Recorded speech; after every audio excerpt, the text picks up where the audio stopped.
खूबसूरत हो ये मेरे बाजा में जा तुम जहाँ हम मेरे साथ ही जिएंगे। ये सच्चा प्यार है मेरा प्यार ले। जब से देखा है तुझको होश नहीं मेरे दिल को। आँखों ने मोहब्बत में बड़ा काम किया। मुझे मेरी बीवी से बचाओ। एक अभिनेता जिसने सफलता की ऊंचाइयों को छुआ, विफलता की गहराइयों को महसूस किया और फिर पटरी बदल सफलता की एक नई इबारत लिख दिया।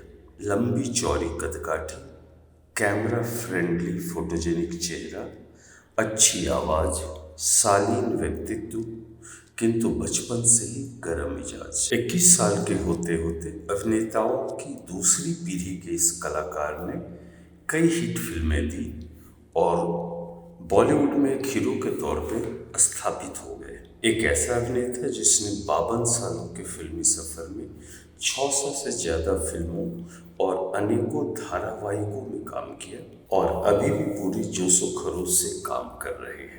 प्रसिद्ध खलनायक और चरित्र अभिनेता के इस बेटे को, जिसे लोग भाईजी बुलाते हैं, ने प्रारंभिक सफलता के बाद असफलता और बेरोजगारी का एक ऐसा दौर भी देखा जब बहुत तनाव, परेशानी और फाका मस्ती में दिन गुजारने पड़े।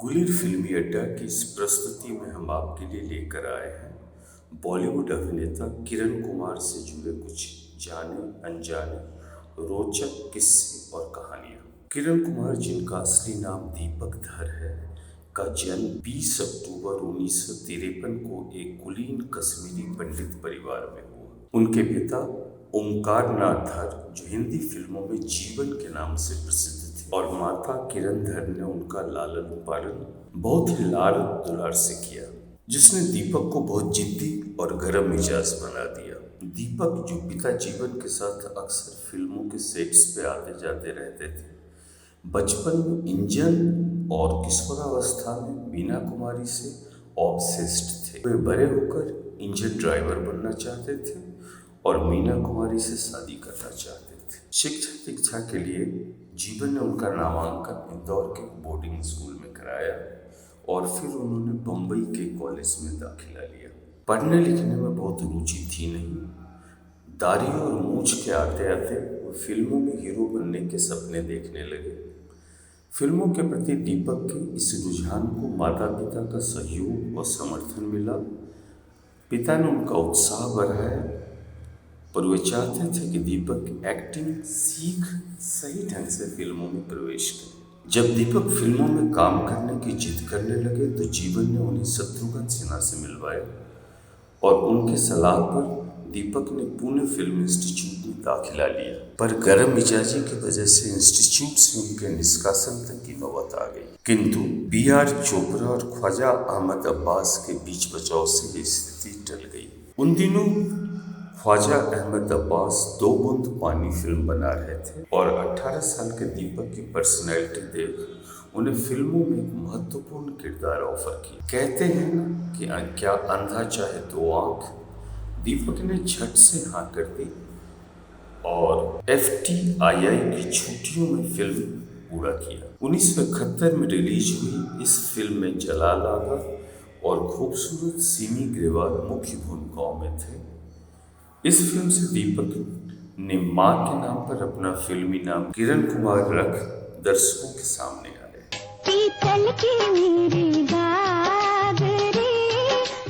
इसके बाद तो उन्हें धड़ाधड़ कई फिल्में मिली, जिनमें 1972 में जंगल में मंगल, बिंदिया और बंदूक। क्या अब भी तुम्हारा ख्याल है कि तुम्हें हिफाजत की जरूरत नहीं? क्या अब भी तुम अपने आप को बेगुनाह समझते हो? मुमकिन है किसी और के धोखे मुझे निशाना बना रहे हो। अभी मालूम हो जाएगा। मैं तुम्हें इन लोगों से बचाऊंगा क्योंकि ये मेरा फर्ज है, लेकिन इसके बाद तुम्हें गिरफ्तार करना भी मेरा फर्ज होगा मिस्टर सिंह। 1973 में 3 फिल्में, चालाक, आज की ताजा खबर, चलते बदल। 1974 में 7 फिल्में, गाल गुलाबी, नैन शराबी, ठोकर, अपराधी, फ्री लव, अनजान राहें, मिस्टर रोमियो और राजा काका। 1975 में वीरू उस्ताद, भूला भटका। 1976 में 3 फिल्में, यारी जिंदाबाद, रईस, शाही लुटेरा।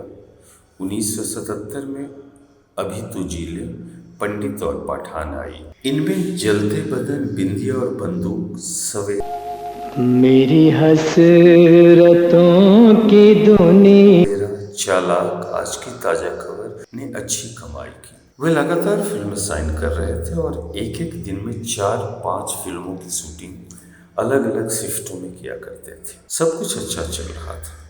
हालांकि उनकी एक्टिंग में सुपरस्टार राजेश खन्ना और शशि कपूर की नकल दिखती थी, पर फिल्में जो कि ज़्यादातर बी और सी ग्रेड की थी चल रही थी, अतः किसी को कोई शिकायत नहीं था। तभी 1975 में देश में इमरजेंसी के दौरान सेंसर बोर्ड कुछ खास तरह की फिल्मों पर सख्ती करने लगी। ऐसे में किरण कुमार की 5-6 फिल्में प्रदर्शित नहीं हो पाई और उन पर पनौती होने का दाग लग गया।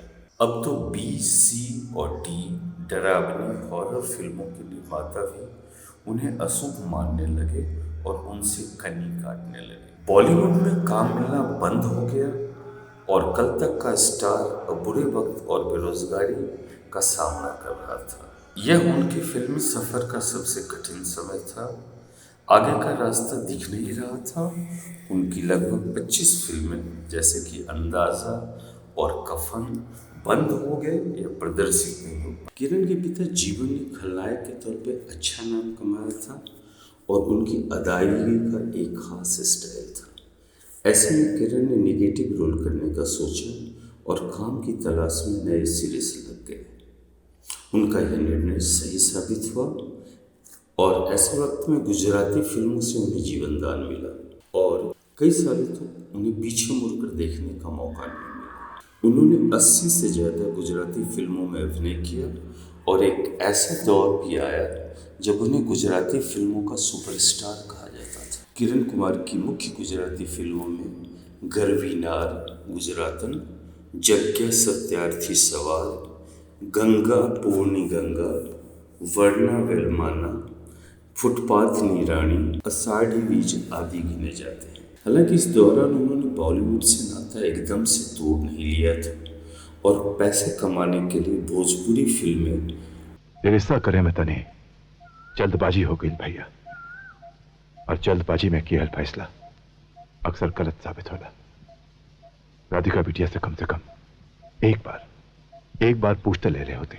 टेलीविजन धारावाहिकों में काम किया। उन्होंने कई टीवी धारावाहिकों जैसे जिंदगी, घुटन, शाहिल, मंजिल, गृहस्थी, कथा सागर और फिर एक दिन, पापा, मिली और छज्जे छज्जे का प्यार में काम किया। किरण कुमार का कहना है कि वे 21 सालों से टेलीविजन में काम कर रहे हैं और तकरीबन 5500 एपिसोडों में काम किया है। गुजराती फिल्मों से न उन्हें केवल नया जीवन मिला पर जीवन संगनी सुषमा परवा भी मिली। सुषमा गुजराती फिल्मों की एक बेहद खूबसूरत और सफल अभिनेत्री थी। दोनों ने कई गुजराती फिल्मों में एक साथ काम भी किया और कुछ दिनों के कोर्टशिप के बाद उन्होंने शादी करने का फैसला किया। इस शादी ने उन्हें 2 बेटे शौर्य कुमार और विकास कुमार और एक बेटी सृष्टि कुमार दिया। उनके बेटे सिनेमा में कैरियर बनाने का प्रयास कर रहे हैं। जब किरण जवान और सफल थे, पत्र पत्रिकाओं में फिल्म प्रमोशन और पब्लिसिटी की जरूरत के हिसाब से उनके अफेयर्स की कहानियां फिल्म के फोटो क्लिप्स के साथ छपती रहती थी। ऐसे में उनका नाम आशा सचदेव, रीना रॉय, राधा सलूजा, कुमकुम, पद्मा खन्ना, योगिता बाली आदि के साथ जुड़ा। कुछ साल पहले शायद पब्लिसिटी के लिए किरण कुमार ने रेखा के साथ अपने संबंधों की उस जमाने की एक फिल्मी पत्रिका स्टार डस्ट के आधार पर दबे पर सधे शब्दों में चर्चा की। हालांकि किरण गुजराती फिल्मी सफर से खुश थे पर हिंदी फिल्मों में वापसी की ललक अभी बाकी थी। ऐसे में 1987 में राकेश रोशन की खुदगर्ज से उन्होंने बॉलीवुड में दमदार वापसी की। मुझे यकीन है कि बिहारी की जिद और हिम्मत उसे बिजनेस की दुनिया में बहुत ऊपर ले जाएगी और उसके ऊपर जाने में मैं उसे कांधा देता जाऊंगा। 1988 की फिल्म तेजाब, जिसमें अनिल कपूर और माधुरी दीक्षित मुख्य भूमिकाओं में दिल दुखाया था मैंने तुम्हारा। थे। लोटिया पठान के किरदार से उन्होंने खलनायकी के नए सोपानों को छुआ और नया स्टारडम हासिल किया। वसूल करने के लिए तुम्हारे उस लीचर बाप के पास है ही क्या? मेरा कर्जा, उसका सूद तुम सब चुका सकती हो। तुम्हारी वैसे अब रास्ता आसान था, पर कहते हैं ना कि दूध का जला छाछ भी फूक फूक कर पीता है। उन्हें जो भी फिल्म में जैसे भी रोल मिलते थे वे करते जाते थे। वे नहीं चाहते थे कि जीवन में उन्हें फिर आर्थिक व्यवस्था वाले दिन देखने पड़े। सैकड़ों फिल्मों में खलनायकी के बाद 2000 के बाद उन्होंने चरित्र अभिनेता के तौर पर अपनी छाप छोड़ने में कामयाब रहे। अपने इस नए अवतार में किरण कुमार ने धड़कन और सुखी, जिसमें शिल्पा शेट्टी लीड रोल में थी। आज मुझे पूरा यकीन हो गया कि मेरा फैसला बिल्कुल ठीक था। मैंने जो अपनी बेटी के लिए चुना, सही चुना। माँ बाप भगवान का रूप होते हैं, वही रूप लेकर वो अपने बच्चों की तकदीर लिखते हैं। ये बाप भी अपनी बेटी की तकदीर लिख चुका और उसकी तकदीर में तू ना कभी था और ना कभी होगा। किरण कुमार, जिनका शेयरनामा विजन्स नाम की एक फिल्म प्रोडक्शन कंपनी है और खार मुंबई में एक शानदार बहुमंजिला घर है, का नेटवर्थ आज 10-12 करोड़ रुपए आंका जाता है। आपको सफल हीरो से खतरनाक खलनायक और शानदार चरित्र अभिनेता बनने की किरण कुमार के फिल्मी सफर पर हमारी पेशकश कैसी लगी, अपने कमेंट के माध्यम से हमें ज़रूर बताएं। अच्छा लगा तो चैनल को लाइक, शेयर और सब्सक्राइब करें। धन्यवाद, शुक्रिया।